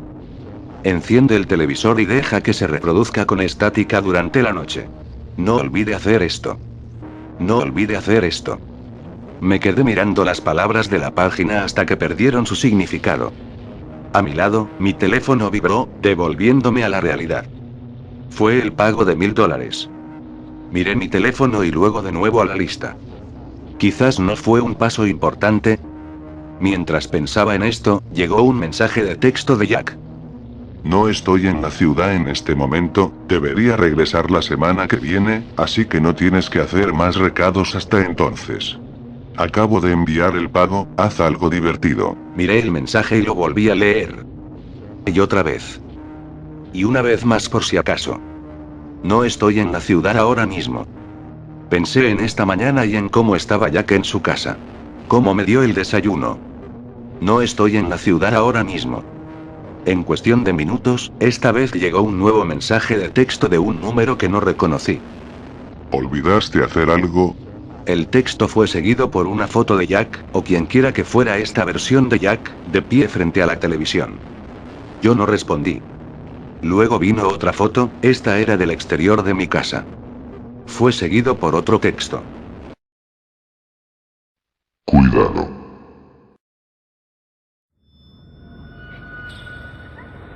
Cuando la gente habla de matrimonios infantiles, la mayoría de las veces no piensan en Estados Unidos. Como si Estados Unidos fuera una especie de utopía donde cosas así simplemente no suceden. Sin embargo, no es cierto, ¿verdad? El matrimonio infantil puede no ser tan común aquí, seguro. Pero sucede. De hecho, solo 10 estados tienen leyes en contra. ¿Adivina qué? No crecí en uno de esos 10 estados. Aún mejor, crecí en una secta. Nuestros líderes realmente enfatizaron la idea de las novias puras y la virginidad y la virilidad. Me enseñaron, cuando era niña, que solo una mujer joven encarnaba estos rasgos. Por cierto, mujer joven no significa veinteañeros. O incluso un chico de 18 años. Eso lo haría casi comprensible, ¿no? Me vendieron para casarme cuando tenía 14 años. En cierto modo, fui uno de los afortunados. En nuestro culto, una niña llegó a la edad casadera cuando tuvo su primer periodo. Mi hermana mayor consiguió la suya a los 9 años. Todavía la recuerdo gritando en el baño cuando sucedió. Mi madre no nos había dicho nada sobre los períodos o nuestros cuerpos. Mi hermana vio toda esa sangre y realmente pensó que se estaba muriendo. Quizás eso es lo que significó para ella. Porque solo unos meses después se casó. Su marido tenía 20 y tantos años. Lloró hasta quedarse dormida todas las noches hasta su boda. Nunca la volví a ver. Desde el día en que cumplí 9 años, viví con un miedo mortal de terminar como mi hermana. Oré y le esperé a nuestra versión de Dios que nunca llegaría a la mayoría de edad. Fue como una maldición para mí, tener el mismo destino que ella. Por un tiempo, parecía que algo había respondido a mis oraciones, porque año tras año pasaba y no llegaba. Mis padres se inquietaron. Cuando tenía 12 años, mi padre revisaba mis bragas todas las noches para asegurarse de que no le ocultaba nada. Pero luego, a la mitad de mis 14 años, llegó. Llegó durante la noche y manchó mis sábanas y no había forma de ocultarlo. Mis padres se sintieron muy aliviados. Estaba tan molesto que vomité cuando vi la prueba, esas sábanas manchadas que no pude rezar. El hombre al que me entregaron tenía 43 años. ¿Puedes creerlo? ¿Te imaginas a tus propios padres simplemente entregándote a alguien así? Aunque siempre supe que me pasaría, todavía me dolía. Todavía envenenaba algo muy dentro de mí. No esperaron tanto para mi boda como lo hicieron con mi hermana.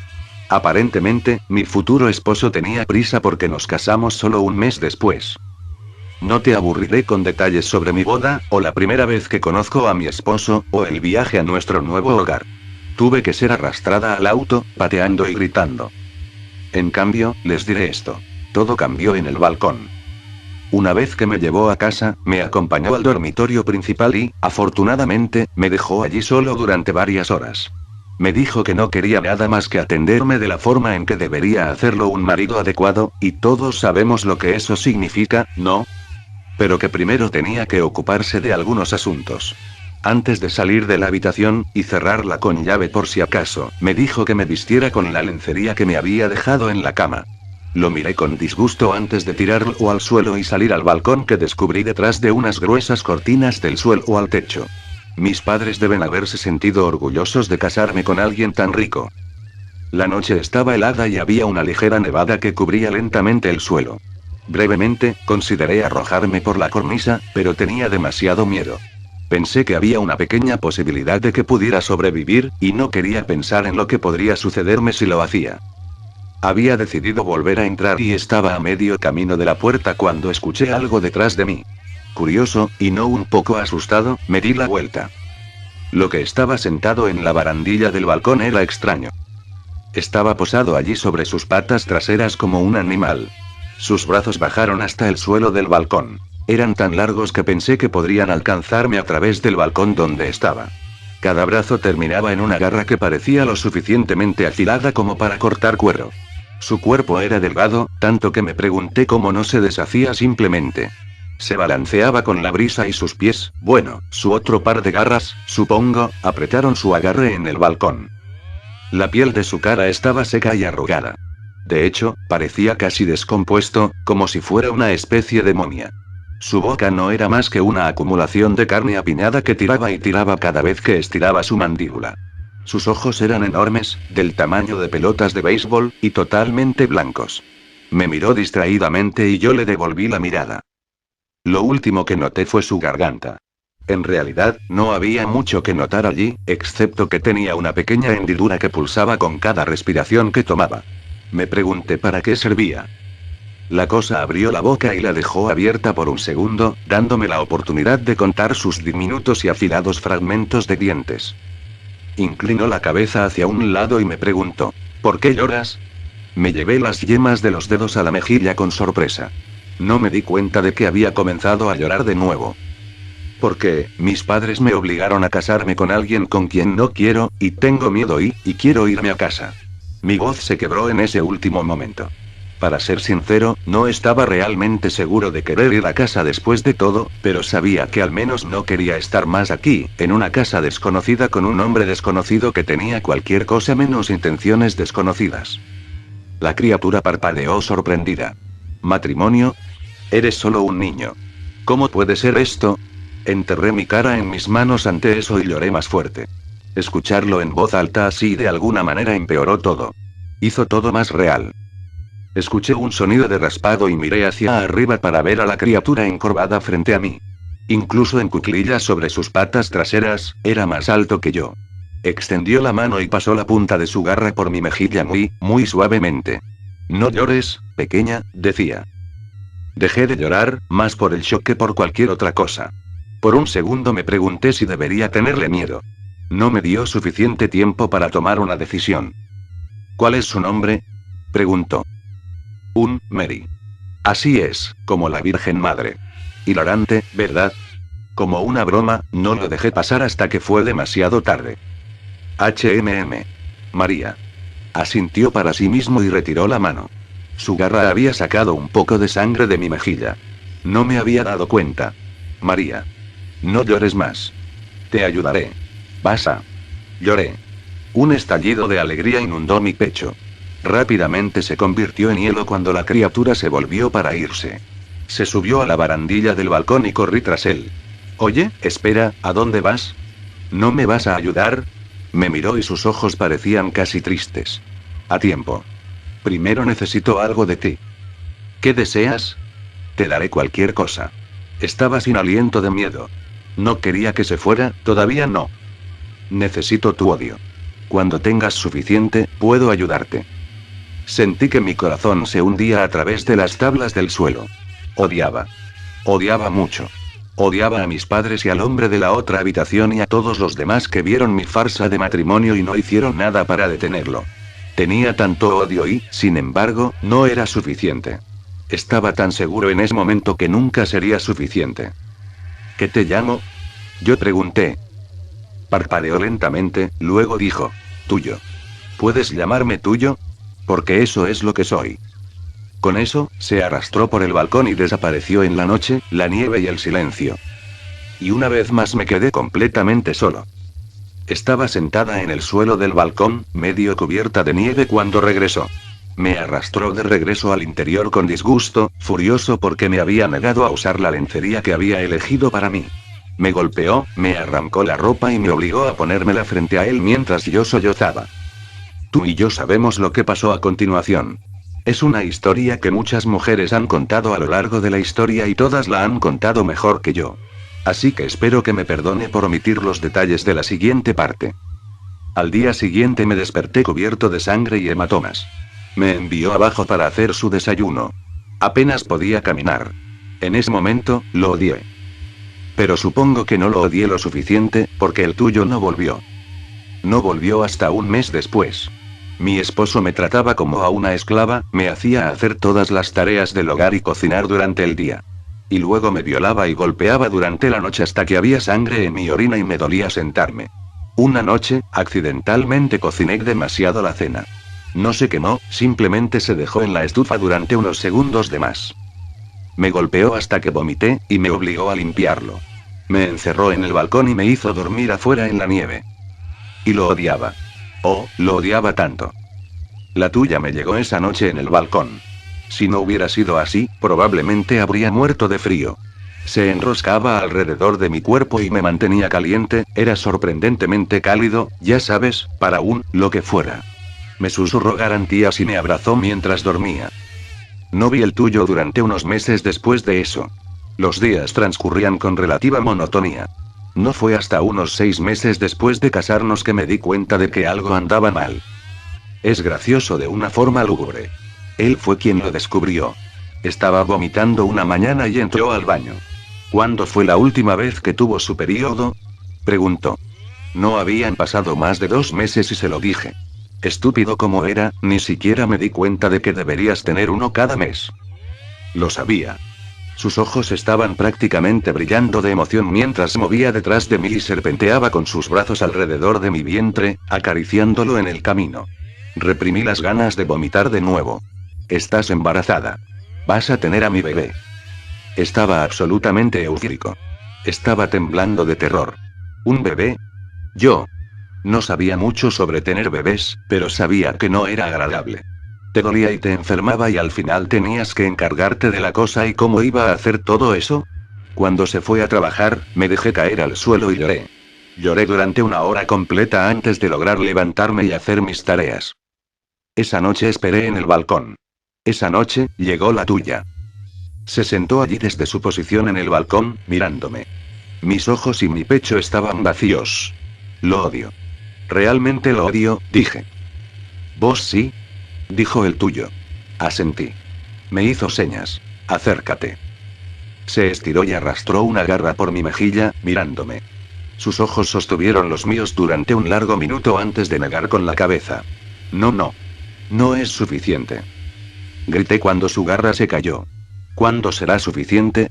Ya no puedo odiar. No puedo. Lo odio tanto como he odiado cualquier cosa. ¿Qué se supone que haga? La tuya se inclinó hacia mí y presionó su boca contra mi frente en una extraña imitación de un beso. Con el tiempo, dijo. Ese fue todo el consuelo que me dio antes de que se precipitara por el balcón y me dejara en mi oscuridad. En los meses que siguieron, mi estómago se hizo más grande. Mis preocupaciones aumentaron casi al mismo ritmo.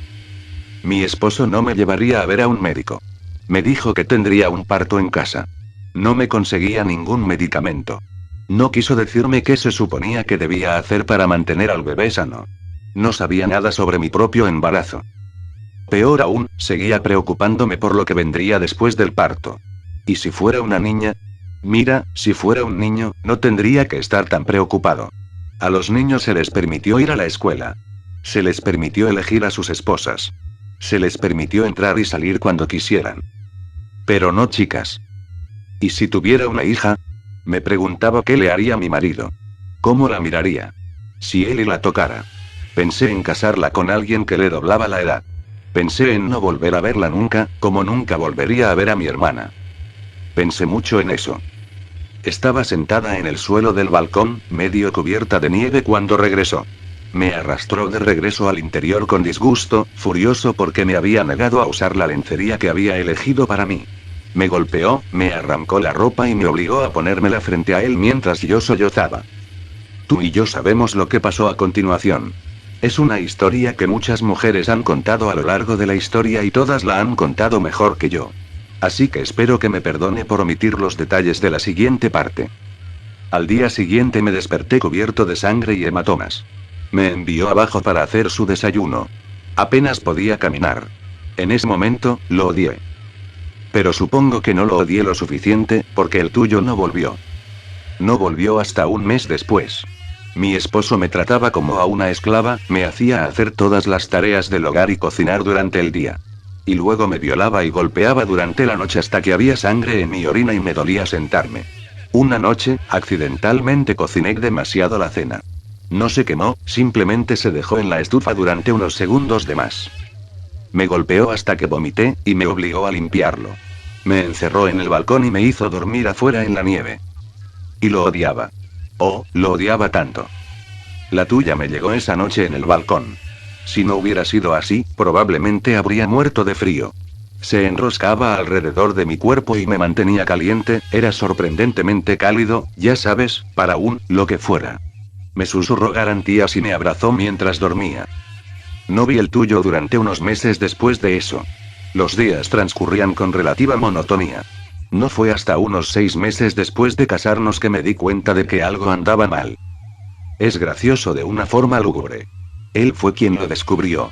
Estaba vomitando una mañana y entró al baño. ¿Cuándo fue la última vez que tuvo su periodo?, preguntó. No habían pasado más de 2 meses y se lo dije. Estúpido como era, ni siquiera me di cuenta de que deberías tener uno cada mes. Lo sabía. Sus ojos estaban prácticamente brillando de emoción mientras movía detrás de mí y serpenteaba con sus brazos alrededor de mi vientre, acariciándolo en el camino. Reprimí las ganas de vomitar de nuevo. Estás embarazada.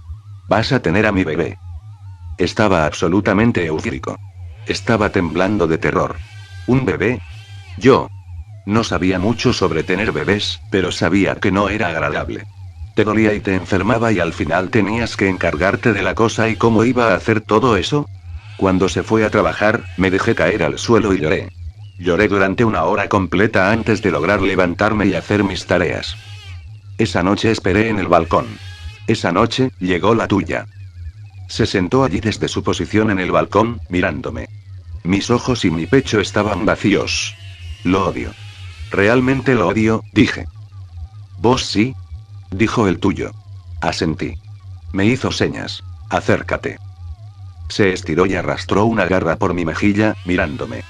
Sus ojos sostuvieron los míos durante un largo minuto antes de negar con la cabeza. No, no. No es suficiente. Grité cuando su garra se cayó.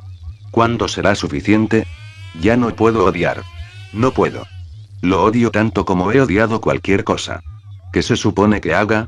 La tuya se inclinó hacia mí y presionó su boca contra mi frente en una extraña imitación de un beso. Con el tiempo, dijo. Ese fue todo el consuelo que me dio antes de que se precipitara por el balcón y me dejara en mi oscuridad. En los meses que siguieron, mi estómago se hizo más grande. Mis preocupaciones aumentaron casi al mismo ritmo. Mi esposo no me llevaría a ver a un médico. Me dijo que tendría un parto en casa. No me conseguía ningún medicamento. No quiso decirme qué se suponía que debía hacer para mantener al bebé sano. No sabía nada sobre mi propio embarazo. Peor aún, seguía preocupándome por lo que vendría después del parto. ¿Y si fuera una niña? Mira, si fuera un niño, no tendría que estar tan preocupado. A los niños se les permitió ir a la escuela. Se les permitió elegir a sus esposas. Se les permitió entrar y salir cuando quisieran. Pero no chicas. ¿Y si tuviera una hija? Me preguntaba qué le haría a mi marido. ¿Cómo la miraría? Si él y la tocara. Pensé en casarla con alguien que le doblaba la edad. Pensé en no volver a verla nunca, como nunca volvería a ver a mi hermana. Pensé mucho en eso. Así que supongo que podría decirse que lo que sucedió fue una bendición, aunque en ese momento ciertamente no se sintió así. Mi esposo llegó a casa borracho una noche. Enojado. Buscando pelea. Algo salió mal en el trabajo, supongo. Tenía algunas noches así. Pero tontamente pensé que me dejaría en paz esta vez. Después de todo, en ese momento llevaba varios meses. No sé cuántos, pero mi estómago sobresalía bastante obviamente de mi cuerpo delgado. Él no se preocupaba mucho por mí más que como una muñeca sexual, pero sabía que se preocupaba por el niño. Al parecer, no le importaba lo suficiente. Esa noche, cuando me golpeó, le rogué que se detuviera. Le dije que lastimaría al bebé. De alguna manera eso lo enfureció aún más. Y cuando me dio un fuerte puñetazo en el estómago, supe que no sentía remordimiento por lo que había hecho. Caí al suelo, sujetándome el vientre, agarrándolo mientras gritaba. Él me gritó a su vez, culpándome, por supuesto. Culpándome por perder al bebé. Porque ambos sabíamos que estaba muerto. No podría soportar un golpe como ese y vivir. Una hora más tarde, comenzó la sangre. No había querido especialmente a ese niño, pero aún así lloré. Lloré por ello y por mí mismo y por lo que había sido de mi vida. Lloré incluso cuando me gritó a través de la puerta del baño por ser una puta estúpida, una puta, una zorra babilónica, una maldición del diablo.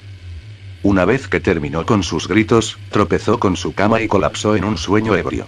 Esperé hasta estar seguro de que estaba inconsciente antes de abrir la puerta.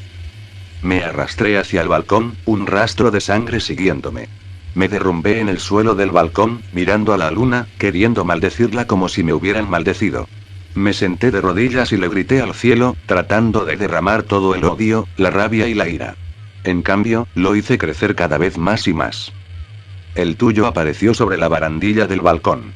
Sabía que algo era diferente esta vez. Vino y se sentó a mi lado, pasando su garra por mi cabello. Estaba tratando de calmarme. No quedaba nada para calmar. Me di cuenta de que estaba esperando, así que hablé. Lo odio. Dije. Yo estaba tranquilo. No levanté la voz. No lloré. Simplemente hablé desde algún lugar de mi pecho que había estado bloqueado hasta este momento. Lo odio por lo que me ha hecho. Y al bebé. Odio a mis padres por entregarme a él. Odio a las personas que miraron y que no hicieron nada. Los odio a todos y quiero que sufran. No sé qué esperaba de la tuya en ese momento. Si pensara que sería triunfante o sádico o feliz. Todo lo que sé es que no esperaba la forma en que me miró. Triste, compasivo, resignado. Es hora, entonces, para mí, suspiró, su voz era un raspar en el viento que apenas podía escuchar. Si hago esto, una parte de ti se irá conmigo para siempre. ¿Lo entiendes? Asentí con la cabeza. Quedaba muy poco de mí, pero si me quisiera, podría tenerme. Podría tener todas las piezas, no las quería. Entonces se agachó, lo suficientemente bajo como para poder deslizar su garra en la mía. Sostuvo mi mano mientras me llevaba a la habitación donde dormía mi esposo. Me miró con los ojos en blanco y dijo: mira. Yo hice. El tuyo enderezó su columna vertebral. Mientras lo hacía, su cuello se hizo más largo y más largo y más largo. Podía escuchar su columna vertebral crujiendo y crujiendo mientras su cuello se desplegaba. La hendidura en su cuello comenzó a ensancharse hasta que se abrió, exponiendo la oscuridad de sus entrañas. Desde el interior de la hendidura, salieron dos músculos. Eran largos y firmes, parecidos a patas de araña, pero por el hecho de que no tenían pelaje. Ni siquiera parecían tener piel. Era solo carne roja y pulsante que salía de algún lugar dentro de ella. Un profundo sonido cortante emanó del interior de su pecho mientras seguían creciendo hasta alcanzar la máxima extensión. Con una punta huesuda y afilada, los dos apéndices descansaban en el suelo, golpeando con impaciencia las tablas del suelo. El tuyo se movió hasta que estuvo a cuatro patas, su cuerpo a la altura de mi cabeza.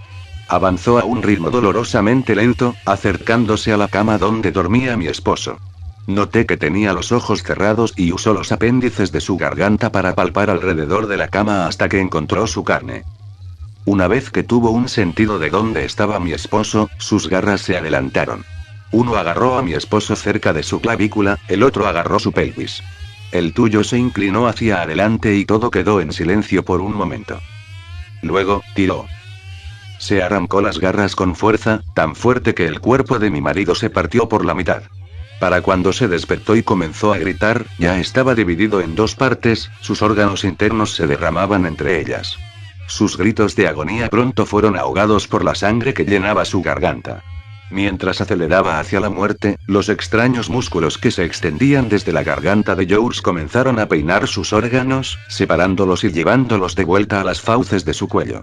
Se tragó a mi marido pieza por pieza mientras sus garras rastrillaban su cuerpo, desollándolo. Para cuando el tuyo se había llenado, estaba medio consumido, un lío de sangre y carne que era irreconocible como humano. Se estremeció durante mucho tiempo después de su muerte. Finalmente, los apéndices se replegaron hacia la garganta tuya. El proceso duró varios minutos, durante los cuales me quedé mirando el desorden ensangrentado en la cama. Me pregunté si siempre recordaría eso, si tal vez, algún día, las imágenes de su rostro serían reemplazadas por esta imagen de mi triunfo. Solo podía esperar. Cuando el tuyo estuvo terminado, se arrastró hacia mí. ¿Qué pasa ahora? Yo pregunté. Soy tuyo, respondió. Debe elegir. Un anciano amable en una camioneta me llevó al hospital varias horas después. Me había encontrado caminando al costado de la carretera, cubierto de sangre, la mayor parte mía, y me ofreció llevarme sin hacer preguntas. No tuve miedo. Sabía que tenía un protector cuidándome. Un ángel de la guarda al que le faltan las alas. Vino la policía, por supuesto. Les conté todos los detalles de lo sucedido. Al principio, se sintieron horrorizados y luego desconcertados. Cuando terminé, estaban convencidos de que estaba loco. Estaban un poco menos convencidos después de que encontraron el cuerpo de mi esposo. O lo que quedó de él. Me sorprendió lo poco que tuve que tratar con la policía, en realidad. Pensé que tal vez me encerrarían o abrirían una gran investigación o algo así. En cambio, me informaron que mi esposo había sido un hombre muy poderoso. Que si me daban a conocer su matrimonio, podría convertirme en un objetivo. Me culparían de su muerte. Me tratarían como a una puta que hizo que lo mataran. Después de todo, entre los ricos, cosas como lo que me hizo pueden pasarse por alto. La noticia oficial decía que murió de un infarto. La policía sabía que yo no lo maté. No hay forma de que físicamente pudiera haber hecho algo así, especialmente con alguien más del doble de mi tamaño. Probablemente pensaron que alguien lo había matado. Supongo que no se equivocan. Querían ponerme en un hogar de acogida. No entretuve ese pensamiento ni por un segundo. Tan pronto como pude, salí del hospital y nunca miré atrás. No me buscaron mucho. La siguiente visita que hice fue a mis padres. Me tomó un tiempo encontrarlos. Casi nunca salía de mi casa cuando era niño y ni siquiera sabía mi propia dirección. Pero los encontré. Se sorprendieron al verme. Inquieto. Me pregunto si alguna vez se sintieron culpables por lo que hicieron. De cualquier manera, no importaba. Les pregunté qué le pasó a mi hermana. Me dijeron que no lo sabían, pero me di cuenta de que estaban mintiendo. El tuyo me ayudó a cuidarlos. Los sujetó y los despellejó lentamente, manteniéndolos vivos durante horas mientras gritaban y suplicaban piedad. Finalmente, me dijeron la verdad. Mi hermana había sido asesinada por su marido 2 años después de que ella se casara. Entonces dejé que los tuyos los mataran. Ya no tenía más uso para ellos. Cuando los terminó, registré la casa y robé tanto dinero en efectivo como pude encontrar. Estuve a la deriva durante los siguientes años. Usé el dinero que les quité a mis padres para falsificar algunos documentos y poder conseguir trabajo. Eran falsificaciones obvias, pero a algunos empleadores realmente no les importa. Muchos de ellos me dieron trabajo por lástima, creo. Pensaron que estaba solo en el mundo. Pero nunca estuve solo. Siempre tuve el tuyo para consolarme. Todavía no sé mucho sobre el tuyo. No sé qué es ni de dónde viene. De las pocas personas a las que le he contado, la mayoría parece pensar que es una especie de demonio. Sé que eso no es cierto. Nadie puede vivir lo que yo he vivido y todavía creer en Dios. La gente como yo no puede permitirse ese tipo de fantasía. No, creo que la tuya es solo otra criatura, como tú o como yo, tratando de abrirse camino en el mundo. Y se ha encariñado bastante de mí, puedo decirlo. Ahora sé lo que significó cuando me dijo que tenía que darle una parte de mí. Cada vez que lo ordeno, ya ves, me quita una pequeña parte de mi humanidad. No pude sentirlo al principio. Después de todo, no pensé que me quedara nada de humanidad. Pero después de que me tomó a mis 2 padres, pude sentir que algo en mí estaba cambiando. Sucede poco a poco, pero sucede no obstante. No quería hacer eso. No quería quitarme nada. Pero era la única forma de salvarme. Es lo que debe ser. Las consecuencias de nuestro trato. Está de luto por mí. Lamenta la humanidad que perdí y la infancia que nunca tuve. Se lamenta porque no puedo amar. Bueno, eso no es cierto. Amo los tuyos. No amo nada más. No creo que lo haga nunca. Cada día, cuando me miro al espejo, veo algo que es un poco menos que humano. Quizás eso es lo que está haciendo. O tal vez una parte sustancial de mi humanidad murió cuando me vi obligado a casarme. Nunca lo sabré. Es más, no me importa en particular. Últimamente, he estado pensando en todas las otras niñas atrapadas en estos matrimonios en todo Estados Unidos. Los que piensan que han sido abandonados, olvidados. Los que están esperando que alguien venga a salvarlos, porque no pueden salvarse a sí mismos. Pero podría salvarlos. Yo podría hacerlo. No sé cuánta humanidad me queda para dar, cuánto hasta que ya no me parezca ni remotamente a una persona. Pero creo que merece la pena. Si puedo salvar incluso a un niño del destino que se me dio, de las elecciones que tuve que tomar, valdrá la pena. Ahora también me duele haber tomado mi decisión. Pero no me arrepentiré. No me arrepentiré de haber dado mi vida y mi humanidad por algo más grande que yo. Quizás, con el tiempo, yo también seré como el tuyo. O el tuyo será como yo.